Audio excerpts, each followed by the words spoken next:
ស្លែកលើភ្នំមានកងរៃនៅក្នុងស្រុកមួយជិតភ្នំមានកងរៃមានចំណូលចិត្តនិយាយព្រេងនិយាយពីមានកងរៃដែលបានបាត់បង់ជីវិតដោយសារកតេស្នេហាមិនបានសម្រេចពួកអ្នកចាស់ជឿថារាត្រីណាដែលពពកក្រព្រះច័ន្ទព្រលឹងមានកងរៃនឹងដើរចុះពីភ្នំសំឡេងស្រែករន្ធត់បំបីសំឡេងសត្វព្រៃ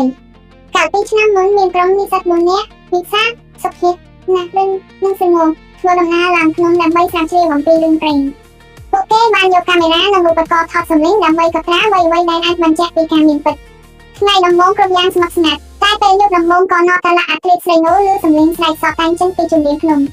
គាត់នឹកថាជាសត្វព្រៃប៉ុន្តែសំឡេងនោះមានរូបរាងដូចស្ត្រីយំឈឺចាប់ពេលព្រឹកឡើងវិសារកឃើញស្រាក់ដានជើងស្ត្រីអស់នៅតែតលើដីសាមបាត់បង់ទៅក្នុងគល់ឈើ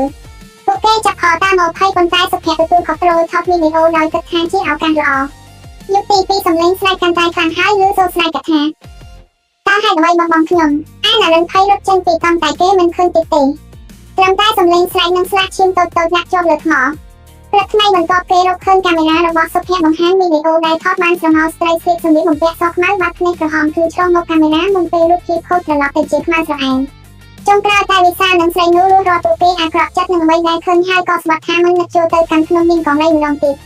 អ្នកភូមិជឿថាព្រលឹងមានកងរៃនៅតែតាមរកអ្នកស្នេហាដែលបបងនាងហើយនឹងស្រែកបន្តរហូតដល់មាននរណាម្នាក់ទទួលស្គាល់កតេស្នេហានោះវិញ